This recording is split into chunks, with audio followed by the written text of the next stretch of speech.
নমস্কার বন্ধুরা, বাংলা রসই ঘরে আপনাদের সবাইকে স্বাগত। আশা করি সবাই ভালো আছেন।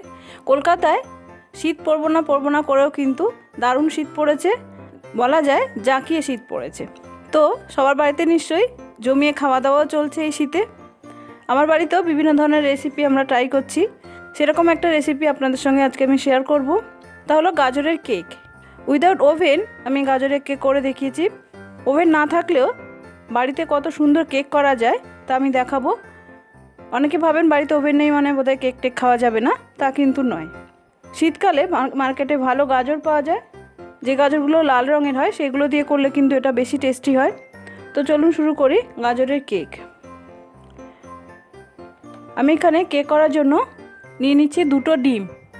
আমি এখানে 1 কাপ ময়দা দিয়ে করব, সেজন্য 2টো ডিম নিচ্ছি। আপনারা যেরকম পরিমাণে করবেন সেরকম নেবে। দিয়ে দিলাম 1 বাটির থেকে একটু কম পাউডার চিনি। এবার এটা আমি ভালো করে ফেটিয়ে নেব যতক্ষণ না চিনিটা পুরোপুরি মেল্ট হয়ে যায় এবং কালারটা চেঞ্জ না হয়ে যায়।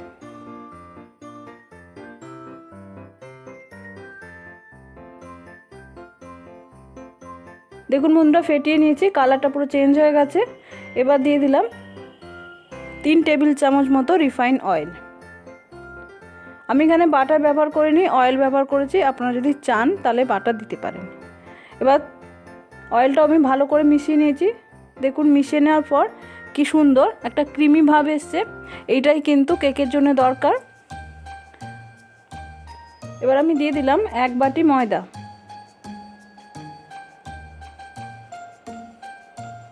Half teaspoon baking soda, 1 teaspoon baking powder,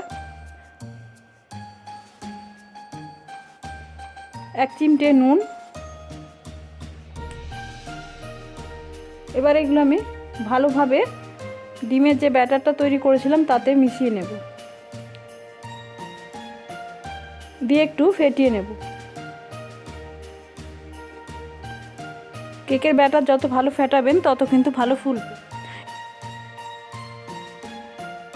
এবার এখানে আমি একটু দুধ ব্যবহার করব, খুব বেশি না। আমি ব্যাটারে অল্প অল্প দিয়ে দেখব যে কতটা লাগে।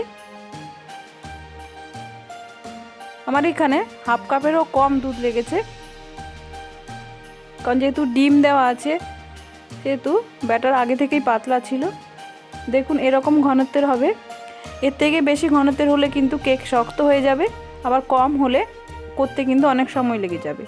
এবার দিয়ে দিলাম 1 বাটি গ্রেট করা গাজর। দেখুন আমি লাল গাজর ব্যবহার করেছি। আমার মনে এটা দিয়েই গাজরের কেক খুব ভালো হয়। আপনারা যদি না পান তাহলে যে অরেঞ্জ কালারের গাজর পাওয়া যায় তা দিয়েও করতে পারেন। এবার গাজরটা আমি ভালো করে ব্যাটারের সঙ্গে মিশিয়ে নিলাম। এবার দিয়ে দিলাম 1 টিস্পুনের মতো ভ্যানিলা এসেন্স।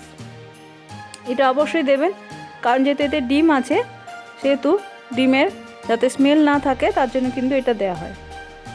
তো ভালোভাবে ভ্যানিলা এসেন্সটা আমি ব্যাটারের সঙ্গে মিশিয়ে নেব। দেখুন কেকের ব্যাটারটা কিন্তু এরকম ঘনত্বের হয়েছে। এর থেকে কিন্তু মোটা করলে অনেক শক্ত হয়ে যাবে, গাজরগুলো কিন্তু সেদ্ধ হবে না। তার জন্য এরকম ঘনত্বে রাখবেন। এবার আমি একটা কেক টিন নিয়েছি, তাতে একটু অয়েল ব্রাশ করে দেবো যাতে কেকটা ইজিলি কেক টিন থেকে বেরিয়ে আসে।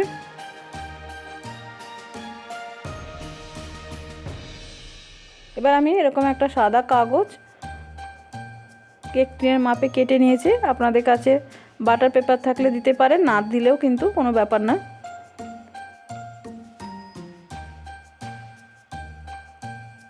আমি সাদা কাগজটাতেও একটু অয়েল ব্রাশ করে নিলাম।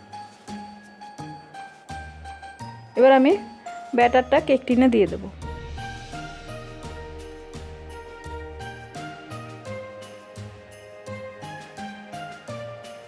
এবার এটা আমি বেক করে নেব। আমি কড়াইতে করব, তার জন্য কড়াইতে দিয়ে দিলাম কিছুটা বালি। আপনাদের কাছে বালি না থাকলে নুন দিতে পারেন, তাও না দিতে চাইলে শুধু কড়াইতেও কিন্তু করা যায়। এবার আমি বালিটা কিছুটা প্রিহিট করে নেব। দেখুন বালিটা প্রিহিট করার পর আমি এই কড়াই রাখা স্ট্যান্ড একটা দিয়ে দিলাম ভেতরে, দিয়ে কেক টিনটা বসিয়ে দিলাম। এবার আমি এটা ঢাকা দিয়ে 45 থেকে 50 মিনিট মতো করে নেব। ফিরে আসছি 45 থেকে 50 মিনিট পরে। গ্যাসের আঁচটা কিন্তু একদম কমিয়ে দেবেন। দেখুন বন্ধুরা, 45 মিনিট পরে আমি কড়াই ঢাকনাটা খুলে দেখছি যে কেমন হয়েছে, ভেতরটা ঠিকঠাক বেক হয়েছে কিনা বা পুড়ে টুড়ে গেল কিনা। তো দেখুন কি সুন্দর ফুলেছে। আমি কিন্তু ব্যাটার হাফ দিয়েছিলাম, এটা ফুলে কতটা উঁচু হয়ে গেছে। এবার একটা কাঠির সাহায্যে আমি এবার ভেতরটা একটু দেখে নিলাম। দেখুন কিছু লেগে নেই, পুরো পরিষ্কার। তার মানে কিন্তু এটা পারফেক্টলি বেক হয়ে গেছে, আর করার দরকার নেই। এবার এটা আমি ঠান্ডা হলে সার্ভ করব। দেখুন বন্ধুরা, ঠান্ডা হয়ে গেছে। এবার আমি একটা চামচের পেছন দিয়ে এভাবে কেক টিনের চারপাশে একটু ছাড়িয়ে নিচ্ছি, যাতে কেকটা ইজিলি বেরিয়ে আসে।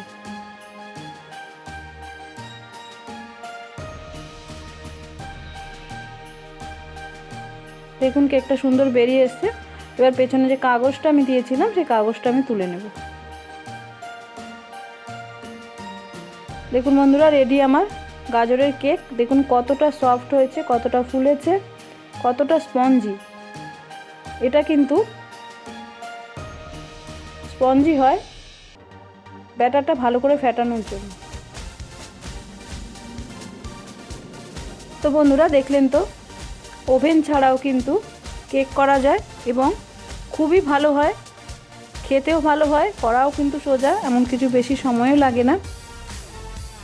তাই ওভেন বাড়িতে না থাকলেও কিন্তু বাড়িতে কেক করতে পারেন। তো এই শীতে অবশ্যই গাজরের কেক ট্রাই করে বাড়িতে আমাকে জানাবেন কেমন হয়েছে। ভালো লাগলে বন্ধুদের মধ্যে শেয়ার করবেন, ভিডিওতে একটা লাইক দিয়ে আমাকে উৎসাহিত করবেন। আর আমার এরকম নিত্য নতুন রেসিপি পেতে চ্যানেলটি সাবস্ক্রাইব করে বেল আইকনটি প্রেস করে দেবেন, যাতে সবার আগে আপনারা নোটিফিকেশন পান। নমস্কার, ধন্যবাদ, ভালো থাকবেন, শীত এনজয় করুন।